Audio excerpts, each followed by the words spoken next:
প্ৰাক্তন সভাপতি অশোক শৰ্মা, প্ৰাক্তন সম্পাদক সাধাৰণ সম্পাদক নগেন ডেকা আৰু আজীৱন সভ্য আমাৰ পৱন বৈশ্য, প্ৰাক্তন কাৰ্যনিৰ্বাহক সদস্য অশোক দাস আৰু আজীৱন সভ্য মণ্টু দাস।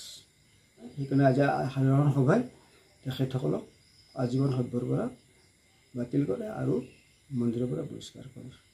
শ্ৰী শ্ৰী হৰি মন্দিৰৰ যিখন পৰিচালনা সমিতি আছিলে, এই পৰিচালনা সমিতিখনে 2018-19 চনৰ পৰা 2022-23 বৰ্ষলৈ তাৰমানে যিটো বছৰেকীয়া বাৰ্ষিক হিচাপ, এই হিচাপটো দাখিল কৰা নাছিল 5 বছৰ ধৰি, আৰু কোনো ধৰণৰ সাধাৰণ সভা অনুষ্ঠিত কৰা নাছিল। সংবিধান অনুযায়ী 3 বছৰৰ মূৰত সাধাৰণ সভাপতি পুৰণা কমিটি ভংগ কৰি নতুন কমিটিৰ গঠনৰ ব্যৱস্থা গ্ৰহণ কৰিব লাগে। এইটো নকৰাৰ ক্ষেত্ৰত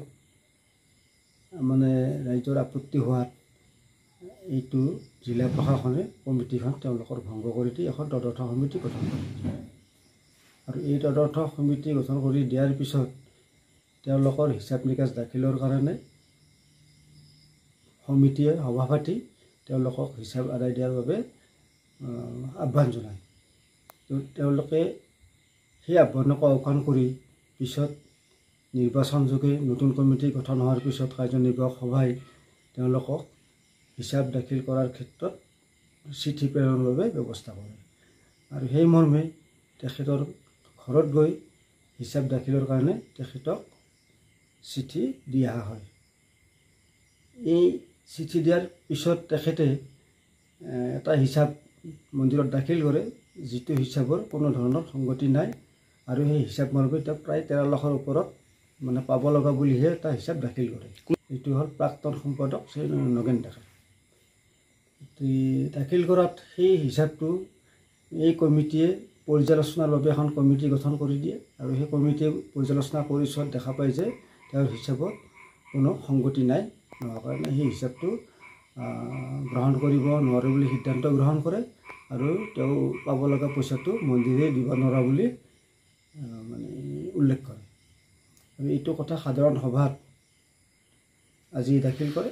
দাখিল কৰাত সাধাৰণ সভাই সংবিধানৰ হিচাপ নিকাচ দাখিল নকৰাত বা বিত্তীয় লেনদেনৰ যিটো বেমেজালি থাকে, এনেকুৱা ক্ষেত্ৰত সংবিধান মৰ্মে তেখেতসকলক আজীৱন সভ্য বাতিলৰ সিদ্ধান্ত গ্ৰহণ কৰিব পাৰে আৰু সেই মৰ্মে সাধাৰণ সভাই তেখেতসকলক আজি আজীৱন সভ্য বাতিলকৰণ আৰু মন্দিৰৰ পৰা বহিষ্কাৰ কৰাৰ কাৰণে প্ৰস্তাৱ গ্ৰহণ কৰি সিদ্ধান্তটো লয়।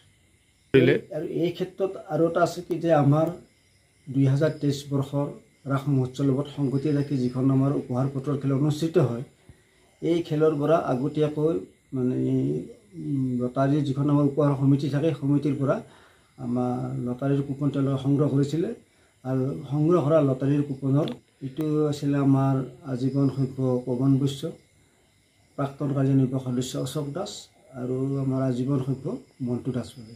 এই 3জনে বহি সংগ্ৰহ কৰিছিলে আৰু তেওঁলোকে প্ৰায় 5 লাখ টকাৰ ওপৰত তেওঁলোকে ধন আদায় দিব বাকী আছে। এইটো ইয়াৰ আগৰবাৰ সাধাৰণ সভাতে সিদ্ধান্ত লোৱা হৈছিল আৰু তেওঁলোকে নিজে সাধাৰণ সভাত 2 মাহৰ ভিতৰত পইচাটো আদায় দিম বুলি তেওঁলোকে স্বীকাৰ কৰিছিলে। আজি এবছৰেই হ'ল তেওঁলোকে সময় লোৱাৰ, আজিলৈকে তেওঁলোকে পইচা আদায় দিয়া নাই। সেইকাৰণে আজি সাধাৰণ সভাই তেখেতসকলক আজীৱন সভ্যৰ পৰা বাতিল কৰে আৰু মন্দিৰৰ পৰা বহিষ্কাৰ কৰে। এতিয়া আমাৰ প্ৰাক্তন সভাপতি অশোক শৰ্মা, প্ৰাক্তন সম্পাদক সাধাৰণ সম্পাদক নগেন ডেকা আৰু আজীৱন সভ্য আমাৰ পৱন বৈশ্য, প্ৰাক্তন কাৰ্যনিৰ্বাহক সদস্য অশোক দাস আৰু আজীৱন সভ্য মণ্টু দাস।